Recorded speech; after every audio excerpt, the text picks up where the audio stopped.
Recently I've been attending some public meetings and I've heard private power developers say we need them. We need them to develop clean, green hydropower in BC. I've heard Environment Minister Barry Penner and Energy Minister Richard Neufeld say that BC Hydro can't do the job. Private power developers. Well, I'm here to tell you that what we're seeing all around this province, what we're seeing in the Upper Pitt Valley is just sickening. It stinks to high heaven. First of all, the only reason BC Hydro can't do the job is the likes of Barry Penner and Richard Neufeld and Premier Campbell are preventing them from doing so. They've tied their hands. BC Hydro, the People's Power Company, from building these various projects. They've tied hydros behind their back and they've gone on to say that hydro can't do the job. Well, why would they do that? Well, indeed, the provincial government has ordered hydro to buy the power from these guys at many times the going rate of electricity. That's why they've tied BC Hydro. That's why they've kept it on the job. And what we end up with is a massive and growing hidden debt that we are all forced to pay on our hydro bills.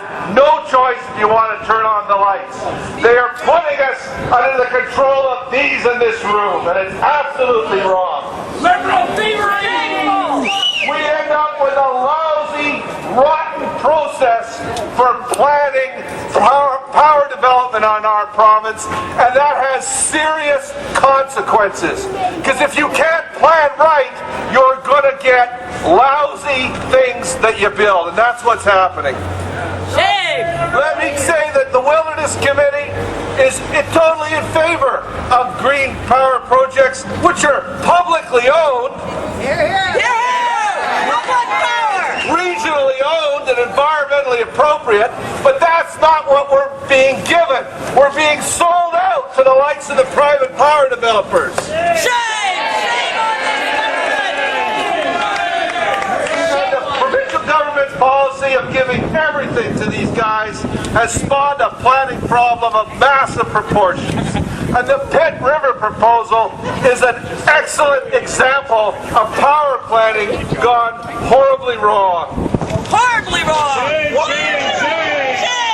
What we've got across this province is a kind of a gold rush. A gold rush where people are piling in, these private companies are piling in, and it's not the people, it's not the communities who decide where and when these projects go ahead, it's the private companies. In fact, through the passage of Bill 30, local communities' rights have been taken away. So let's get this straight. First, this government has silenced BC Hydro. After the passage of Bill 30, they've silenced the communities and they've given all the way to the private power developers. Let's look at what's happening in the Upper Pitt River. All 8 of the Upper Pitt's major tributaries, they want to put in big pipes, 30 kilometers of big pipes. This is one of the most important sound streams in the province, and they want to pipe it. But it doesn't stop there. They want to run power lines all through the valley, all through grizzly bear habitat. They want to punch a freaking power line through a provincial park. They want to cut it in half to do it. All to cater to these private power developers.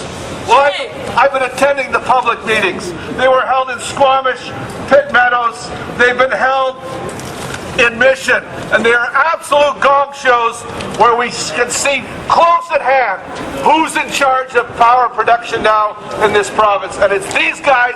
It's got to stop. We want people power. Thanks for being here.